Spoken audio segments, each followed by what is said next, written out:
Welcome to the Good Faith Podcast. I'm your host, Curtis Chang. And the Good Faith Podcast is where friends who follow Jesus help each other make sense of this world. Now, last Wednesday was Ash Wednesday, and I attended my church service, and I went up to my pastor who applied ashes on my forehead, and she proclaimed to me, "Ashes to ashes, dust to dust, you are dust, and dust you shall return." In other words, I was being reminded that I am a mortal being and that at some point, probably sooner than I may even imagine, I will inevitably die. And this practice of ashes being applied on Ash Wednesday, it goes back to the medieval ages. And it's meant to symbolize that we as Christians are meant to carry with us, to bear in our very being, awareness of our mortality. And it reflects an important truth in the biblical tradition, that mortality itself is an important spiritual compass for Christians, that God's designed us to make sense of the world through our relationship with death. And so the question came to my mind, how are we doing as Christians in using this compass of mortality to navigate today's culture? Have we retained the guidance that's present in mortality, or are we at risk of losing this tool, losing this wisdom? And so on this week, after Ash Wednesday, and as we begin the season of Lent, I thought it would be helpful to ask this question about our relationship to death. And are we holding it and bearing it as a spiritual compass as intended? And so to have that conversation, I've invited my friend, Dr. Lydia Dugdale. Lydia is professor at Columbia University Medical School, and she's a national thought leader in medical ethics, especially on end-of-life issues. She's the author of a book, a really wonderful book called The Lost Art of Dying, which I highly recommend and which I'm sure we'll talk about in today's podcast. So, Lydia, welcome to Good Faith. Thanks, Curtis. It's great to join you. I think the last time we were together was, like 4 or 5 years ago. We were at Veritas Riff, which is, I think listeners will remember that it's a program I've talked about that I founded to help equip Christian intellectuals have a public voice. And I remember you were pitching the book, The Lost Art of Dying, just as a concept at that point. You hadn't even gotten a publisher. And so it's been wonderful to see the book published, to get really tremendous reception. And so I guess I have yet to say congratulations, Lydia, but that's amazing that what was just an idea has become reality. That's right. Yeah, no, thank you. Thank you, Curtis. That was a wonderful opportunity to be in California together and to have the opportunity to pitch the book. Well, I was thinking of you recently, even before thinking about this topic of mortality, because my daughter is starting medical school next year. And as I've been praying for her, I've been praying like, God, make her the doctor that, you want her to be. And in my, so these attributes came to mind as I want her to be compassionate. I want her but to have that compassion be combined with expertise, and yet overarching it, guided with a moral sensitivity. And I thought, who is this person that I want her to be? And I actually, Lydia, I honestly thought of you.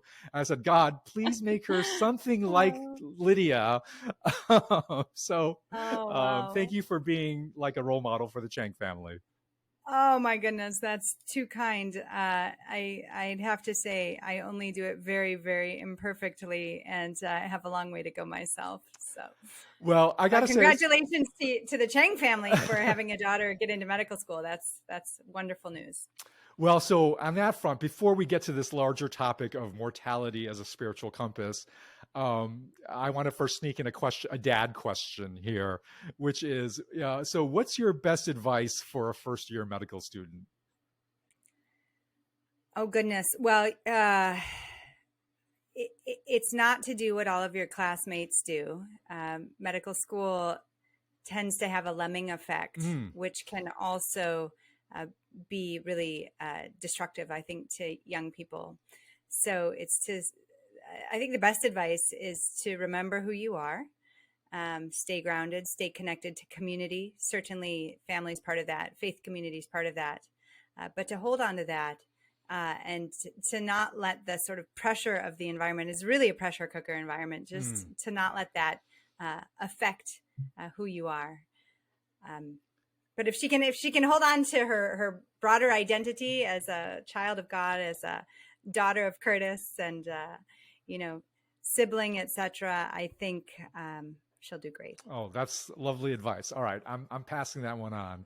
All right, so Lydia, you have written quite a bit about the medical ethics around dying, and at some very high level journals, articles, books, at other practitioners in the medical field.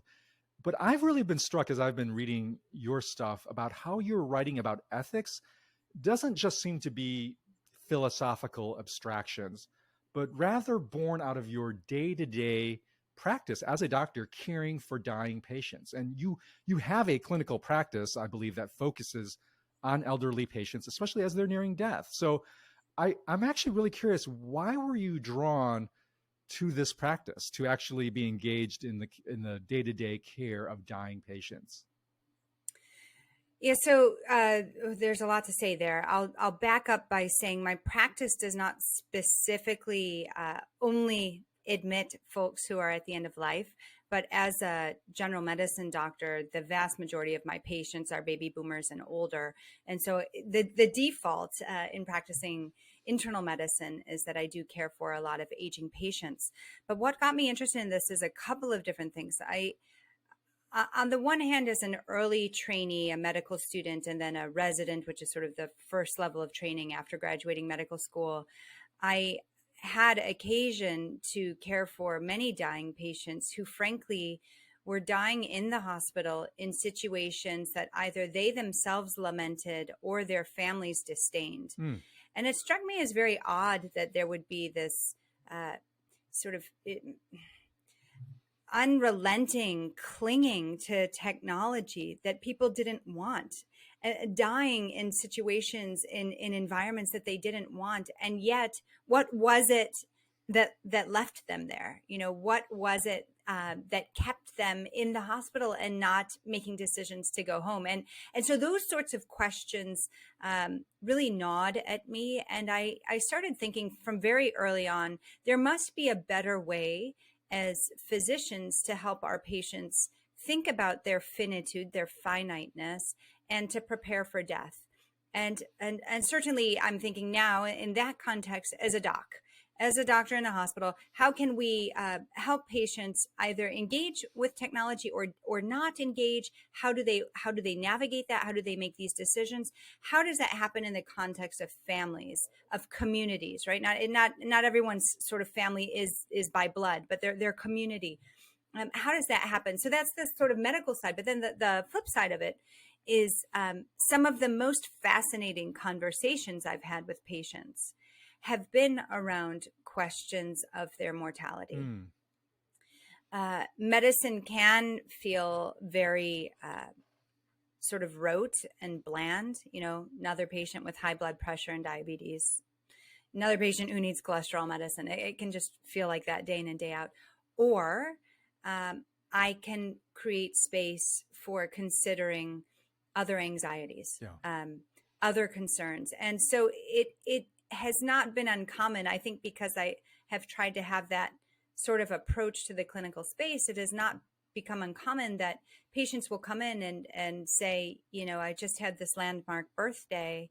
I realized I don't know what I believe.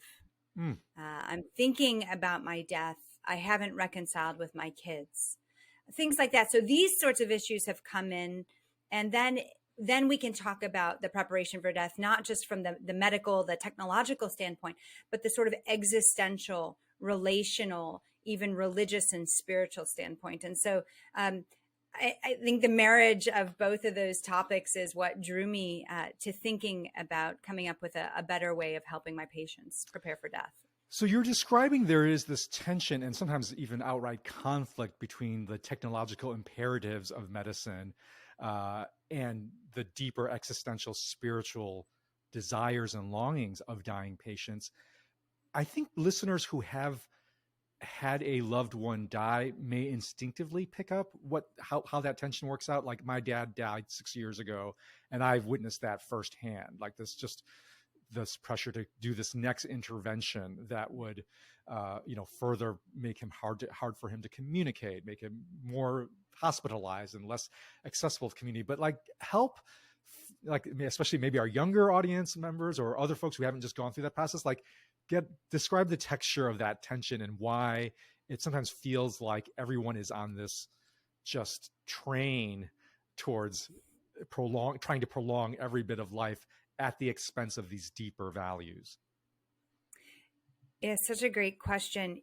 Some friends of mine are up in Boston at Harvard, and Tracy Balboni is a radiation oncologist there, and she and her husband Michael and a team did a study where they looked at who was most likely to die in the intensive care unit, foregoing palliative care and hospice services, and to die on life support. And they looked at whether these individuals were more likely or less likely to be highly supported by religious communities. That was the language that they used, which is why I'm using that. But basically, were they religious or not? Who was it that was dying in the intensive care unit? And so interesting to me is that the folks who describe themselves as best supported by their religious communities, that is the most highly religious, were also more likely to die in the intensive care unit. We're more likely to die clinging to the technology that may or may not confer more life or better quality of life or longer life. And raises questions about whether such individuals actually believe in an afterlife, right? Yeah. If they're clinging so desperately to the technology that we have on offer. Why is that, though? Why... so there are specific questions to that study that they followed up on, and part of it was the guidance that folks receive from their clergy who aren't necessarily trained in healthcare. Wow. Clergy are prone to overestimate the benefits of particular medical interventions and underestimate or underappreciate the burdens that those technological interventions might cause or might confer. So that's part of it. But there's also questions about what drives the systems that I work in. And I'm an internal medicine doctor and a primary care doctor. I also work in the hospital, but in my primary care practice, that is chronic issues, not fancy, slow improvements, if any, right? This is not the stuff that's rewarded in medicine. This is why there's a shortage of primary care doctors nationwide. The things that are rewarded in the hospital are acute interventions, one and done, highly reimbursable. So these are things that, expensive procedures, expensive surgeries, and then the prescribing of expensive brand name drugs, some of which have gotten into the hundreds of thousands of dollars. Those are the things that are really encouraged and rewarded. And so we're all shaped by the environments that we're in, right? And all of us are subject to constant bombardment by media, by advertisement. This, ask your doctor.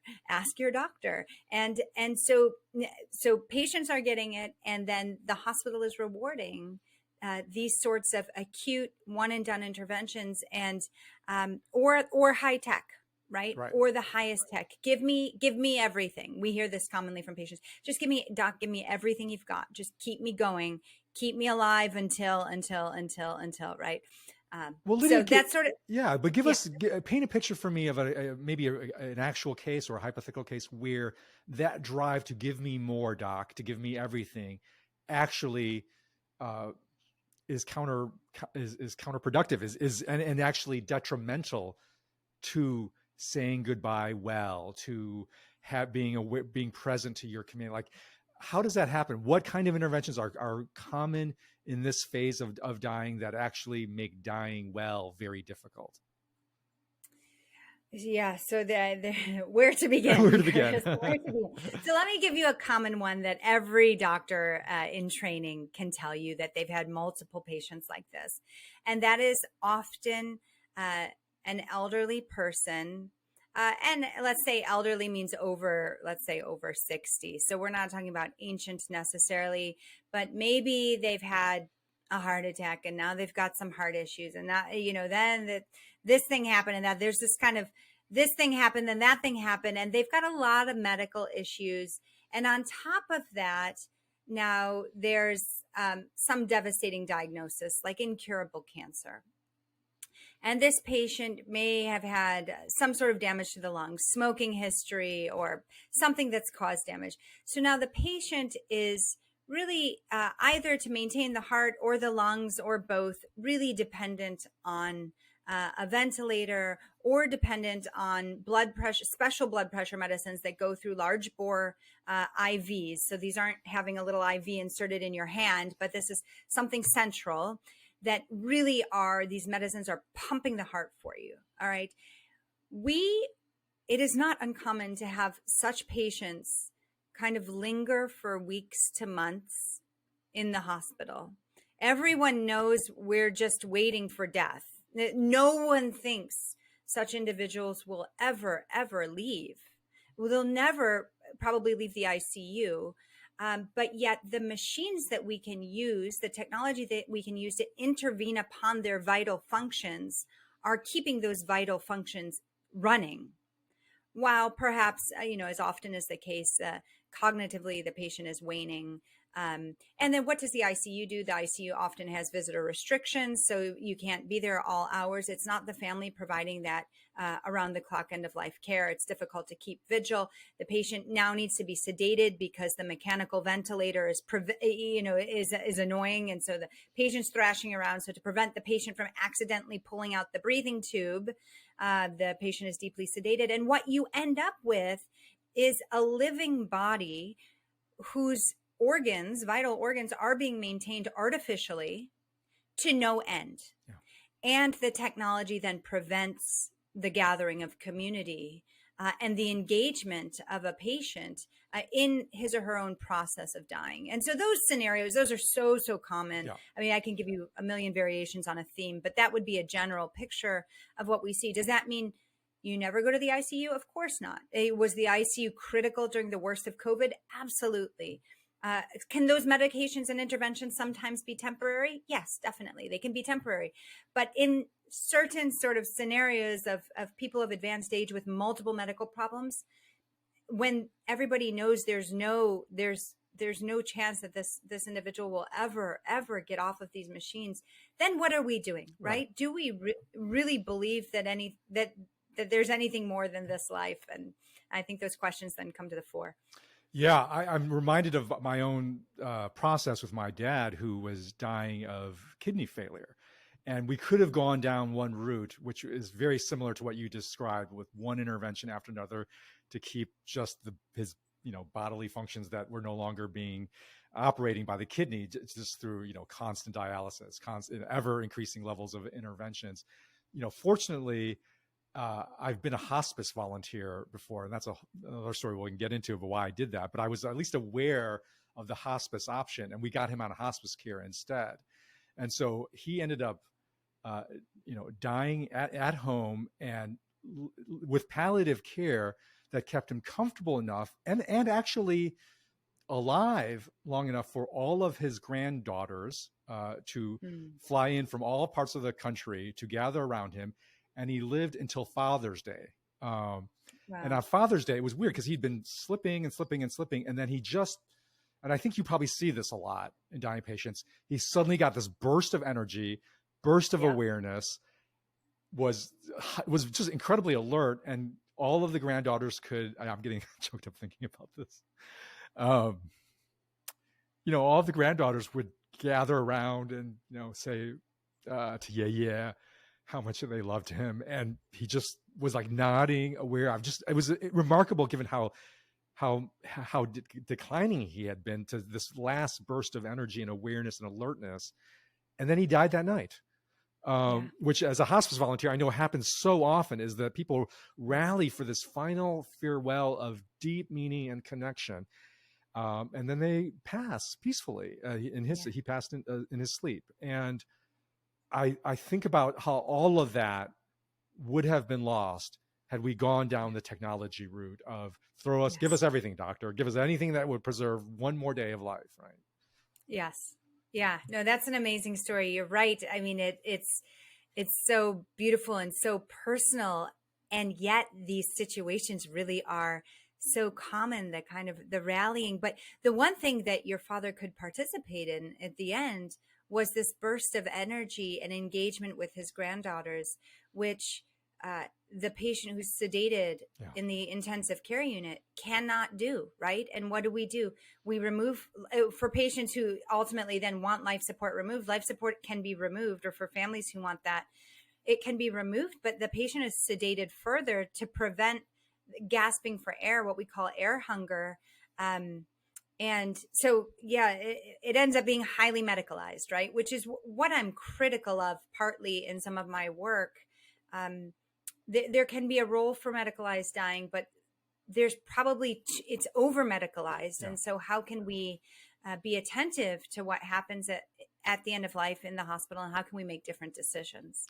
So it seems to me there's at least two big dynamics to address. There's one, which is this underlying human, and even as you said in the study that you quoted from the Balbonis, even in religious people, this approach to death that somehow is off, that is actually has bought into this fear of death, this clinging to every drop of life possible, that needs to be addressed at kind of the lay spiritual formation level.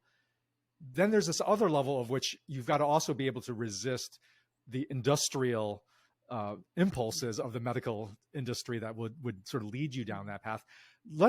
I want to get back to the first one of how do we form kind of the lay people in their approaches to death, because I think that's the bigger issue. But speak for a moment, if somebody has just, for instance, heard what we've just described and said, oh, I'd rather die the way Curtis's dad died than the way of somebody sedated, intubated, and completely out of touch with their loved ones, what do they need to do to ensure they don't end up in that over-technologized track?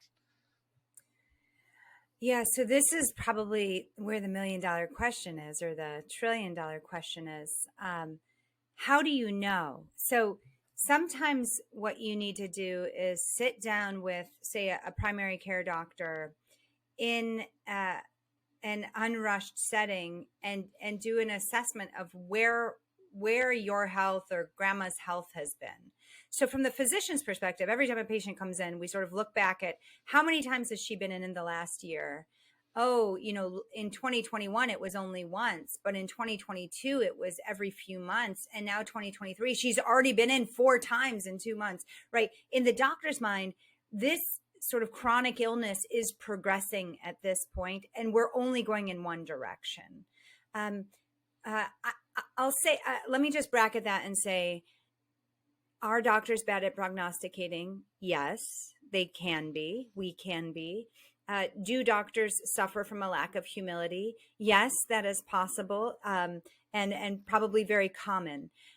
Having said that, if you do in a sort of unrushed fashion, do an assessment of where one's health, especially again, these older folks with lots of medical problems, where the trajectory of their health over time, you can start to see patterns that will then tip you off to, okay, are we, this sounds a little, well, I'm just going to say it, but there's this phrase that doctors have, which is circling the drain. Are things getting worse and worse and worse, and we're just going to end up going down, right, with this particular patient's health? Or is it possible that she'll emerge from this and do well? And a doc sitting down with you can really give you that sense. And that's where a good primary care doctor, or just a good advocate from your community who understands healthcare, is sophisticated at healthcare, is also helpful. So it's figuring out, when are you going to say enough is enough? When are you going to say, you know what, I know there is more that could happen in the hospital, but I don't want to spend my final days there. Yeah. And then it's just working with an outpatient doc like your primary care to get home hospice and palliative care set up. And that's done through kind of visiting nurse services, really, that can come to the house and do that. It is a hard line to draw. I'll just say, you asked me, Curtis, when we were talking about this beforehand, if there were some patient stories. And there's one patient that has given me permission to write about her and her dying process and use her name. And I both of my books, I talk about her because I was writing the books at different phases of her dying process. she was given this terrible diagnosis and, 6 months to live or something, and ended up living, I think, 5 years now, if I recollect correctly. But she had set everything up to die beautifully at home. But she had an autoimmune lung condition where her own body was attacking her own lungs.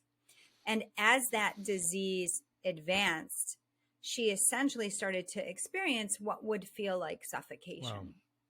And although everything was set up, it was her community, her pastor, everything was maximized for this sort of wonderful dying at home. She ultimately said to me, I just felt safer dying in the hospital because of this feeling of suffocation. I knew that I could push a button and have a nurse there in minutes to ease that sensation of suffocation. And so she did ultimately die in the hospital. Her community rallied around her and was there at her dying. And I was able to get to the hospital. It was actually a holiday when she died, and I was able to get there just 20 minutes or so after she passed. But it was so my point in saying this is that sometimes it just makes sense to die in a hospital. Yeah. There's no judgment on that, but where we need to sort of discern is this a line that we should just draw? Right. But it seems like in that case, it was a conscious, thoughtful choice that was aligned with her deepest values and her relationships. And it seems like that's what you need to do that ahead of time. You need to identify your values and your deep desires ahead of time, because once the medical emergencies hit, I can tell from firsthand experience, it's very hard to make those deeper decisions at that point. You're reacting to a flood of information, to crisis, to complex family and sibling dynamics in that situation, it requires this contemplative process to face death before death is imminent. And so I want to ask about that just very practically. What are like basic steps, like end of life directives, or what would you say, look, this should be on the checklist for everybody? Yeah. Well, I don't like checklists because they're not nuanced enough, but I will say, so a couple of things come to mind. I think it is helpful, just listening to what you just said, complicated sibling dynamics. It's helpful to know who in the family is or community, right, is the go-to for medical decision making. And if there's any question that you can't agree on that when push comes to shove, then put it in writing through a healthcare proxy form. That's really helpful. And I'll say, I practice medicine in New York City. We have so many patients who come in what we call unbefriended, meaning there's no next of kin, there's no healthcare proxy, there's no neighbor even who's willing to make decisions. So even thinking about the fact that all of us will die and at some point, or all of us will become really sick at some point, is a possibility. And we will need someone to help make those decisions. Who should that be? And if you have a bunch of siblings that squabble, figure out which it's going to be.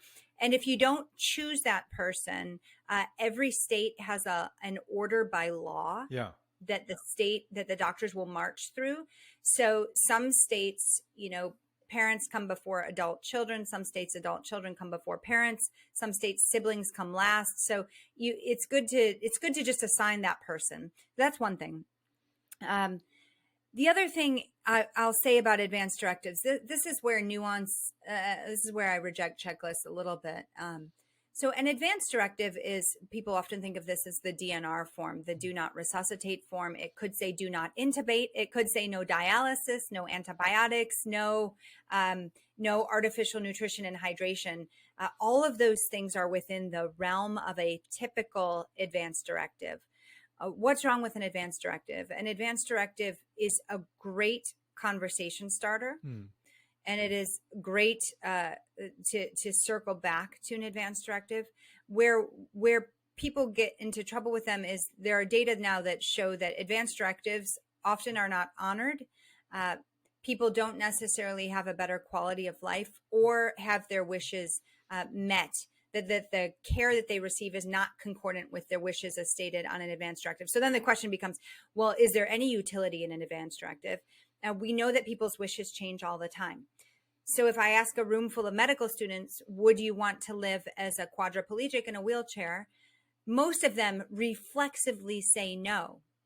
Then you ask a room full of 20 and 30 something year old quadriplegics, are you happy to be alive? Are you grateful for your life? And the majority will say, yes, I never imagined wanting to live this way, but I'm grateful to be living this way. That also complicates these end of life discussions. Right. So what you're telling me is that there's no mechanistic solution to this, either a end of life directive or some other formal mechanism. It seems like then you need to have conversations, you need to have relationships, you need to have representation that you trust, and that then takes pre-work. You can't do all of that work at the last minute. So and this gets to then this broader question of how we are forming our people, especially our lay Christians, because it seems to me then what this requires is we have to be comfortable talking about death while we are still living, while we're still even healthy, frankly. And because that's when these conversations can be most healthily had.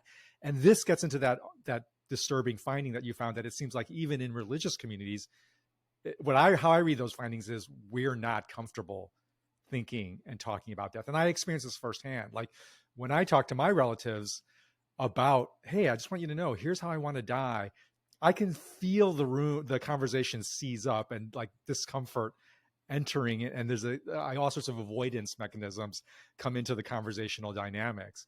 And so I want to get to that deeper layer. Why are we so afraid, including as Christians, to be afraid about talking about contemplating death? And this is where I want to invite you to, like, because you discovered something about how the ancients, how the medievals at least, approached this that made them more comfortable to think and talk about death in a way that we are not prepared for. Talk to me about that discovery of an alternative path. Sure. So I was puzzling over these questions since I was a medical student. And this is against the backdrop of growing up in a family where my grandfather was a bomber pilot, shot down in World War II, taken prisoner of war. He also had a plane crash when he was in flight school and just crushed his pelvis. And so was supposed to be honorably discharged and then ended up going back to fight and then became a prisoner of war. So he had the, 9 lives. The man really was incredible. And he came back from the war, married my grandmother, and then promptly bought cemetery plots. He was very much a jokester and was always having coffee with his undertaker. But the fact that even as a young man, he would have cemetery plots and be on first name basis and socializing with his undertaker, what we would now call the funeral home director, sort of attests to the way that the war and the omnipresence of death affected him and shaped him. What we don't have today is that same reminder of mortality. We did for a blip during COVID. And, I released my book during COVID several months into the start of the pandemic and gave a couple hundred book talks, and it's on Zoom. And it's amazing how still young people have been really hesitant to go there. So what's going on? So I'm puzzling over this. I discover in my reading this genre of literature referred to as the ars moriendi, which is Latin for the art of dying. And this was a genre of literature that developed during the aftermath of the mid-1300s bubonic plague outbreak. And it developed because, historians estimate that maybe up to 2/3 of the population succumbed to the plague, which is, we can't even imagine, right? You can't imagine. Yeah. It is. Bodies piling up everywhere, but 4 years of plague sweeping through Western Europe, probably 4 major waves, the epidemiologists think. And so you get out of that, and what's left? Well, society is devastated, and it has to start to rebuild. But one of the things that the survivors wanted, they recognized that some of their priests died during the plague, and some of them, frankly, skipped town, went to countryside villas where there were no rats and fleas spreading this bacteria. Of course, they didn't know it was spread by rats and fleas. But they did know that they were essentially abandoned to their mortality and to figuring that out on their own. And so the cry on the part of survivors was, we want our own tools to figure out how to reckon with our finitude and prepare for death. Because if it's not plague, it'll be war or it'll be famine. It's the Middle Ages after all. And so the social authority at the time is the pre-Reformation Western Church. That's who's really in charge in Western Europe in the late Middle Ages. And the church was in a mess, but when it finally pulled itself together, one of its first orders of business was to circulate a handbook on the preparation for death, the first iteration of the Ars Moriendi. At least we think that the author was affiliated with the Western Church. So this turns into a genre of books. So the very first one is related to the Western Church, but then you start having the Protestant Reformation. There are Protestant versions of holy living and holy dying. And then there are Jewish versions. And then there are secular versions such that, and then they spread all over, translated into all different languages, such that by the time of the Civil War in the United States, the Civil War historian Drew Faust, former president of Harvard, she says, you know, whether you were religious or not, whether you were in the North or the South, this Ars Moriendi, this art of dying, was just part of what it meant to be brought up well. Wow. So death is a fact of life. And that is the kicker, right? Death is a fact of life. We don't live right now such that it's going to be famine or it's going to be war or it's going to be plague. We don't live like that. We don't live, you know, the soldiers in the North are killing the soldiers in the South. Everybody's going to die. We need to live well. We need to make sure our last words are recorded to reflect on our good living and good dying. That's not at all in our conversation anymore. And since death kind of is hidden from view, we don't need to think about it, and it takes the back burner. Well, this connects with what we talked about. It's hidden from view because it's been technologized, and technology hides realities from view. It puts it in the hospital. It makes it impossible for the granddaughters to surround the grandfather and witness death, so that becomes a living reality for them to contemplate about their own lives. And so I think this is all deeply connected. It also strikes me that so you know, you've written a book about dying. I'm about to publish a book on anxiety, Lydia, and one of the points I make in the book is we as a modern society are the most anxious society to have ever existed in human history by pretty much all measures, right? We are also the society that is most death avoidant out of any society in history. And I think there's a deep connection between those two because, you know, all about what anxiety is, it is the fear of loss, and it is the desire to avoid loss. It's engaging in mental or other activities to try to stave off the prospect of loss. And that's what drives anxiety ever higher. And death is the loss of all losses. Death is the encapsulation of all losses. So if we're going to be avoidant of death, we're going to say, I don't want to think about it. I don't want to contemplate it. I don't want to consider that I have to go through loss. It automatically is setting you up for an anxious life because all of the losses you fear are encapsulated in death. And so if you fear death, you will be conditioning yourself to be a loss avoidant person, somebody who is afraid to go through loss and instead looks for every possible way to go around or away from loss. And ultimately, what you're describing is we have to become people who recognize we are people who are destined to go through loss, the loss of all losses, death itself. So I'm curious whether this connection between death avoidance and anxiety, do you see that in your own practice and observation? Definitely. You know, I was thinking you clued me in that you're going to bring this up. Yeah. Now that you've explained it, I'm thinking about it a little bit differently. But part of yes is the short answer. But part of what I've been thinking about with regard to anxiety and death is the disenchantment of the world, and you know, so it used to be fate or the stars or divine providence. And that hung heavy, right? That crafted your narrative. Yeah. And so if something bad happened, well, it was in the stars or providence ordained it, right? And the world has become so disenchanted. We don't see anything through that lens. Yeah. And so then all of it really is this kind of on the brink of loss, as you say. And that's very destabilizing for an individual. I mean, another way to put this is if you take a very low view or zero view of the active work of God in the universe, you've got a lot of responsibility on yourself.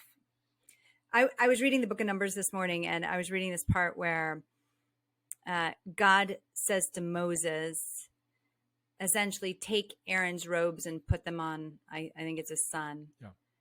And Aaron dies. And it's so matter of fact. It's kind of like succession planning. He's dead. We're moving on. And yes, Israel mourned for 30 days. But there's also something about, well, you know, it's ordained, right? That we live in they lived in a time where this was ordained by God. Aaron's death, next priest, mourn, we're moving on. And all of these, everything in life now is up to us because we don't have that view of, you know, divine providence, the cosmos of the sovereignty of God in the same way that I think the late Middle Ages, it was very entrenched. It was very entrenched. So certainly, puts a lot of pressure on the individual, which drives anxiety. Well, and this is where I think your book is a helpful resource, is to begin conditioning people to actually contemplate loss, the loss of all losses, through this lost art of dying, which is it's fascinating to me. I encourage our listeners to check out this book. It's available. It's called The Lost Art of Dying. And I think it's a way that we can begin to to get back in touch with our own humanness, which is mortality. And so I want to now, we're going to shift topics for a second, but we're going to take a little break here, Lydia, and we'll be right back. So listeners, I hope you're enjoying this conversation with Dr. Lydia Dugdale. And I want to ask, would you like even more thoughtful content about how to make sense of this world as a follower of Jesus? If so, please go to redeemingbabel.org, and sign up as a member, because as a member of Redeeming Babel, you'll receive a 25% discount to our existing online courses on anxiety and organizational life, and our future ones, like the After Party on politics. Now, you'll only get access to these member-only benefits and events if you sign up as a member. And there will be other events. For instance, we have an upcoming Ask Me Anything episode with David French and myself on March 28th, where David and I will answer questions from all of you members. And you'll never know what comes up in an Ask Me Anything episode. But all of those benefits are only available if you sign up as a member of Redeeming Babel. Please note that if you're listening to this podcast now, you may just be subscribing to this podcast via Apple Podcasts, Spotify, or some other streaming service. Apple or Spotify won't give you access to all of these extra benefits or this extra content like this Ask Me Anything episode with David French. Only members get this bonus material. Now, signing up only takes 10 seconds. I just did it. I just timed it myself. It just literally takes 10 seconds. We won't ever sell or share your information or bug you with too much emails. So just that's all you need to do. Take 10 seconds. In fact, you can pause the podcast right now and just go sign up at redeemingbabel.org. I'll wait. Lydia will wait for you. Go into pause now and go do that. And we'd love to have you part of our ongoing conversation. Okay, we're now back with Lydia Dugdale, and we've been talking about mortality. And Lydia, it strikes me that there is a very paradoxical role that the medical profession and industry is playing with dying right now. On the one hand, it is fostering at a very, sort of damaging level this clinging onto life, to not die at any cost, with ever more interventions that make dying well really, really more difficult. So on the one hand, it's saying, no, we don't want you to die. We'll do anything you can so that you don't die. On the other hand, there is a growing movement within the medical industry to say, hey, we can actually help you die faster. And so it's this funny cross pressure that we're having of where the medical industry both wants to not have you die and not die well, but then also on the other hand, want you to die faster. So I want you to talk about that. What is happening in the medical field and in medical ethics around physician-assisted suicide? Because this is happening in Canada and has happened in other parts of the world, in Europe especially. And I want you to describe kind of and I know this is some ways we could spend a whole other podcast on this topic, but give us the bird's eye view of what's happening around medically assisted suicide. Yeah, so great. Just quickly to distinguish a couple of terms. So physician-assisted suicide is when the doctor gives the patient the tools, typically a lethal prescription, for the patient to end his or her own life. Euthanasia is what we do on death row. It's what happens to your dog when you take your dog to the vet to be put down. That's the direct injection by a medical professional of a lethal substance with the purpose of killing the individual. So in the United States, only physician-assisted suicide is legal. It's legal in 10 states and Washington, D.C., which accounts for about 20% of the U.S. population. Most of those states have only legalized in the last, say, 5 or 6 years. It was really, for the longest time, mostly Oregon and Washington on the whole that have been performing. Now, by contrast, euthanasia is this direct injection, and that is legal along with physician-assisted suicide in Canada, also legal, for example, in Belgium, the Netherlands, Colombia in South America, Luxembourg. In Canada, both are legal, but in fact, the vast majority of people prefer to have a direct injection, just have the doctor put me down, so to speak, rather than have to fuss with figuring out how to crush these poisonous pills and mix them into an elixir and self-ingest. In fact, in 2021, which is the most recent year for which we have data in Canada, more than 10,000 people elected to be euthanized, 7 or fewer actually self-ingested. So really, if they're both on the table, people just want to be put down. Why is that happening? It's happening for a lot of reasons, but really the drive to self-determination, to autonomy, self-rule, as Kant put it, and then this fear of a death process that might incur more suffering, right? So to sort of mitigate that fear and relieve suffering is the idea, along with taking control of one's death, is really what's driving this process. Now, what's concerning, I mean, there's so much to say about this, so I'll let you follow up with a question. I'll just say the last thing. What's really concerning about Canada is that they only legalized in 2016 and went essentially from 0 euthanasias to more than 10,000 a year in 5 years' time. So the trajectory is only going up. Initially, they said death had to be reasonably foreseeable, but that was almost immediately struck from the law in some jurisdictions. And then in 2021, it was fully stricken from the law nationwide. So death you don't even need to be dying. You can just be euthanized. And so we have, there are multiple stories of folks in Canada who can't afford to pay their hospital bills, whose medical treatments will be too expensive, there's one para-Olympian and veteran, the Veterans Affairs Bureau offered her euthanasia when she asked for a wheelchair lift. So there's story after story after story like that coming out of Canada, which has raised the level of concern, because if the United States were to legalize euthanasia, not just physician-assisted suicide, but euthanasia, I think we can expect to see a similar drive, at least in certain jurisdictions, toward taking control and just electing to be euthanized. One last thing I'll say is the state of California has the same population as the country of Canada. Both of them are about 40 million people. The state of California legalized in 2016 physician-assisted suicide. Canada legalized both in 2016, the same year. In 2021, there were about 480 deaths by physician-assisted suicide in California, but more than 10,000 by euthanasia in Canada. So So people really, if it's an option to just inject me, doc, people are going to go for it, and they'll go for it for all kinds of reasons. And especially if we want to be a people who are concerned about the marginalized, the vulnerable, those with disabilities, the poor. I think we need to be very vigilant about this subject. So happy to talk further. But yeah, that's well, in a let's sketch nutshell. out what is at stake. Why is this disturbing to you? This trend in Canada and in the U.S.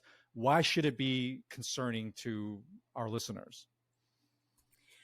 So there's a couple of different ways to think about this. One, I think, I'm a doctor and I teach ethics. So from that perspective, I will tell you this, it's already easy for a doctor to kill a patient. It's so easy for us to do that. So now if you make it legal, and actually maybe expected, certainly for certain populations, patients who are no longer contributing, living lives that we doctors might consider worse than death itself, right? This is some of the language you'll hear sometimes. Certainly family members who are tired of being those unpaid caregivers who've sacrificed hours and energy, people who might have an interest in an estate. You can start to imagine, right, pressures from all sides.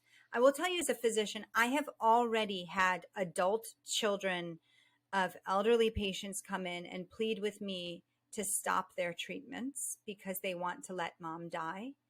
And that is, I cannot do that if that is not mom's wish. There's legally, you don't have to, engage healthcare, as we've talked about.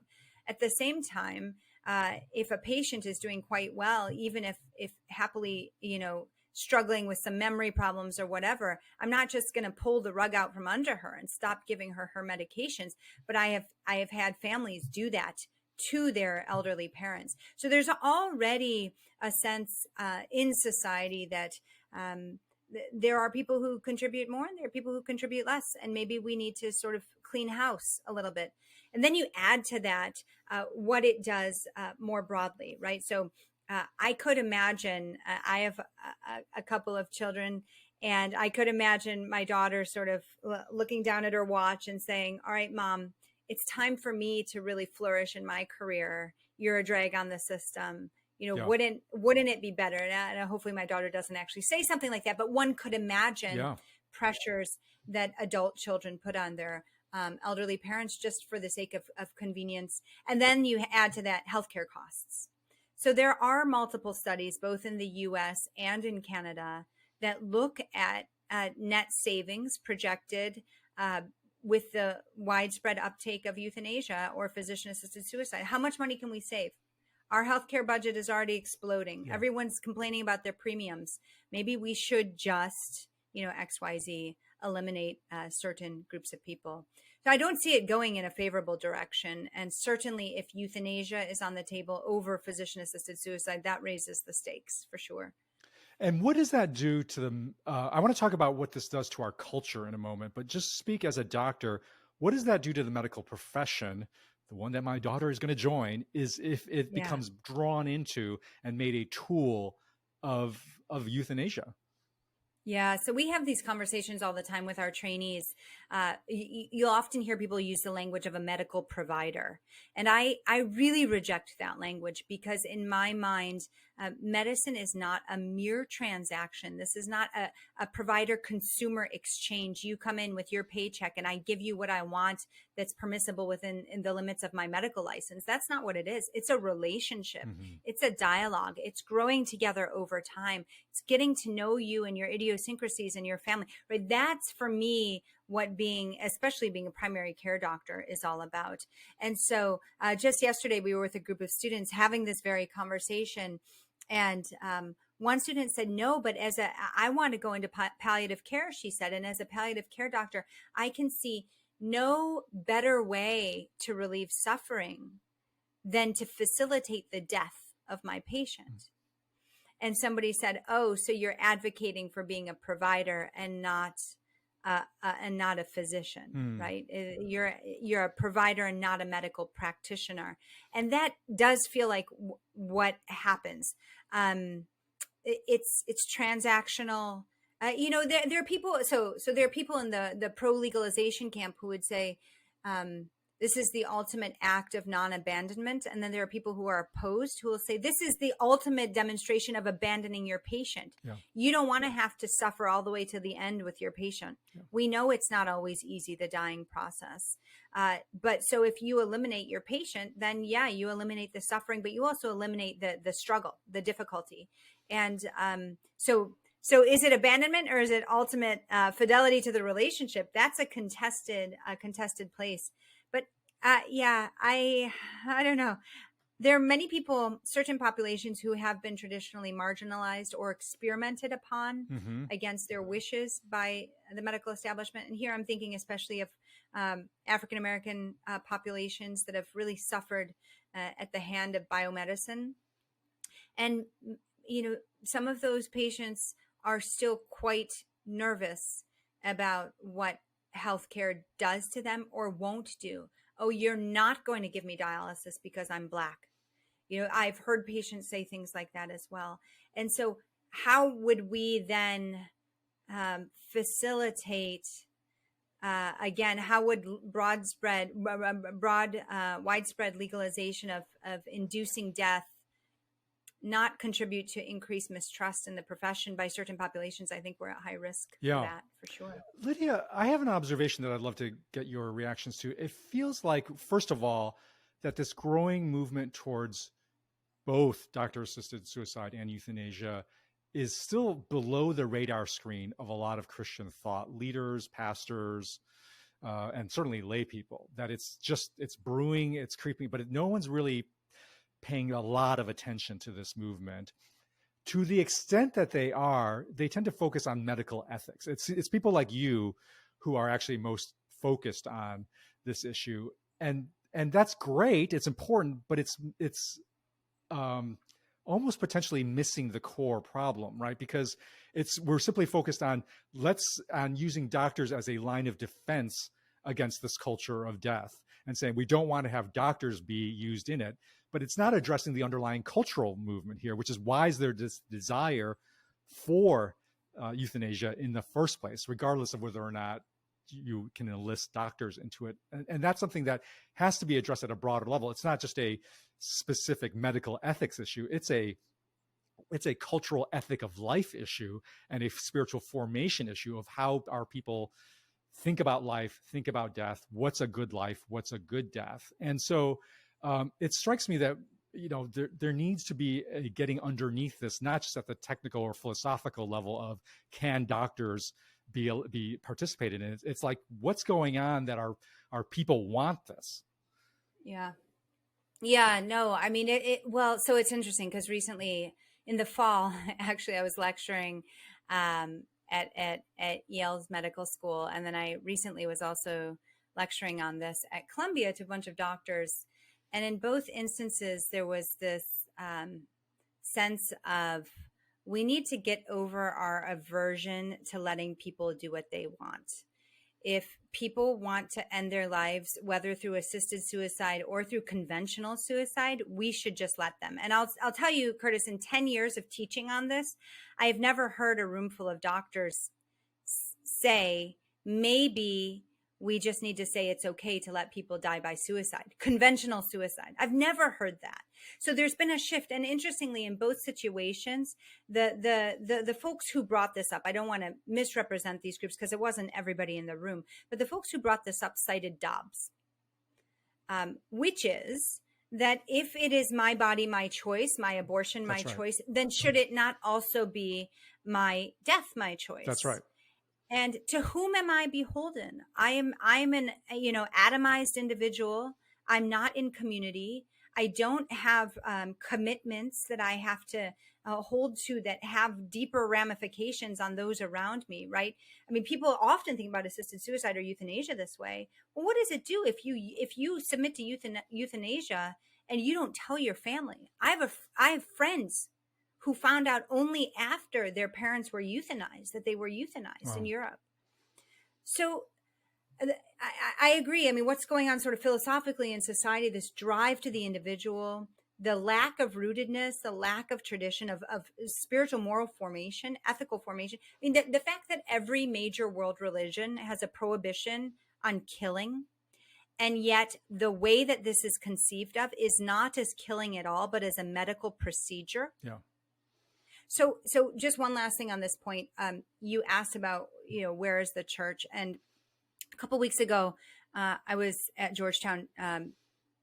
There was a bit of a debate with Diane Rehm from NPR, and there's a doctor from Canada who came down from Canada and was sort of on the anti-euthanasia side with me.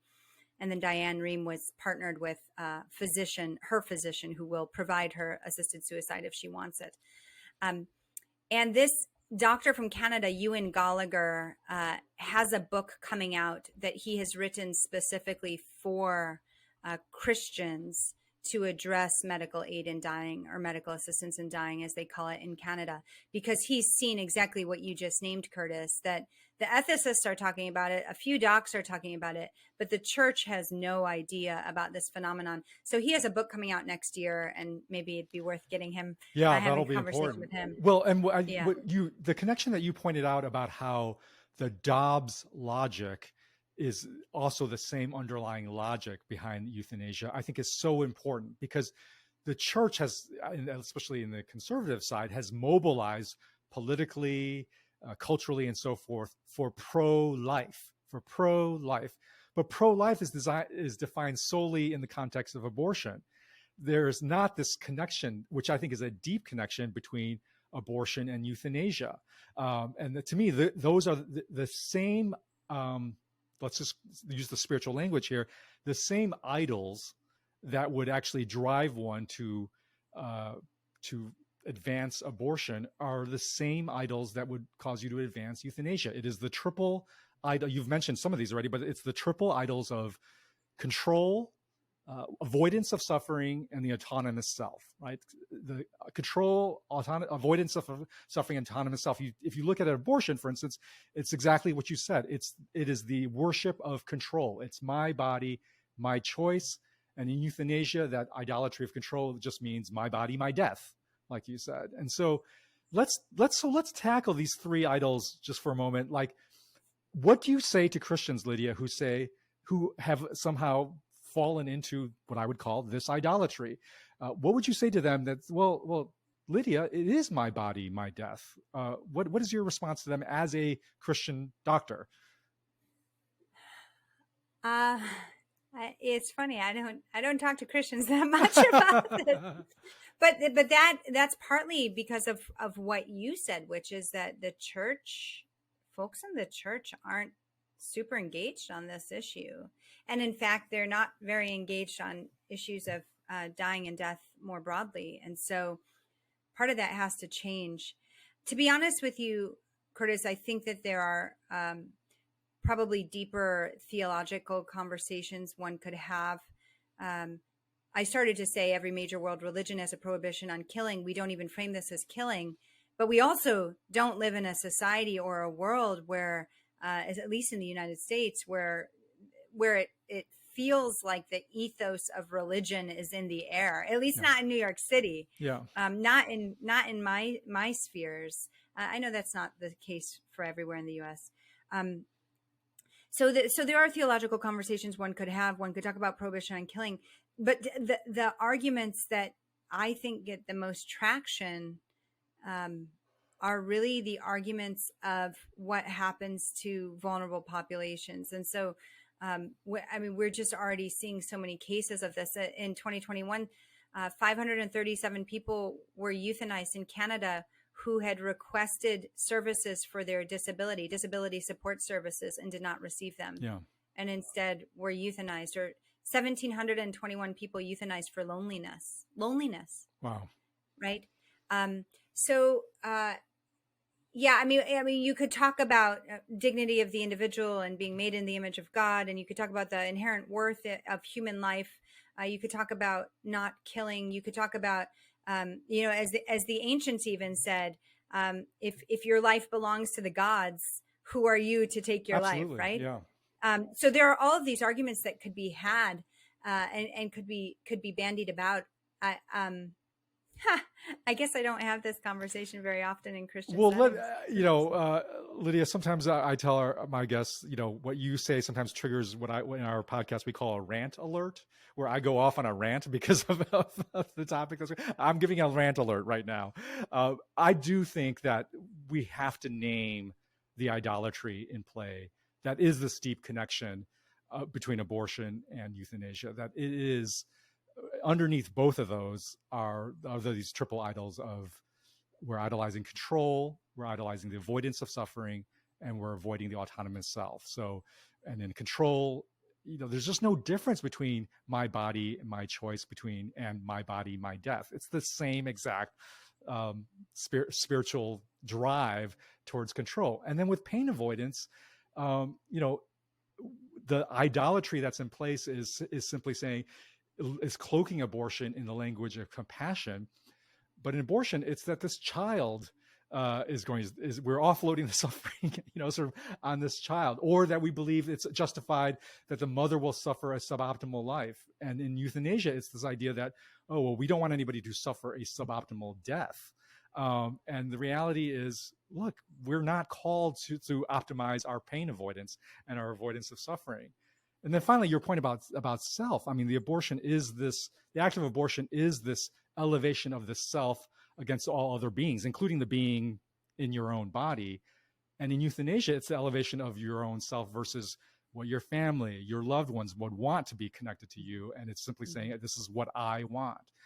And it strikes me that we have to establish this consistent, robust pro-life ethic and call Christians not to just narrowly focus this pro-life ethic on abortion, but see how the underlying reason we're against abortion is because we're against the idolatry of control, avoidance of suffering, and autonomous self. And this plays out in other ways, including euthanasia. And if we need to have some vision for what it's like to live a human life not bowing to these idols of control, avoidance of suffering, and self, it's Jesus. Like, Jesus is the true human. Jesus is what it means to be the actual genuine bearer of the image of God. And if we want to know what it means to die as a true human in this season of Lent, this is why we need to be looking upon the cross. And on the cross, we see a human, the true human, dying a life that is not my will, but yours. It is not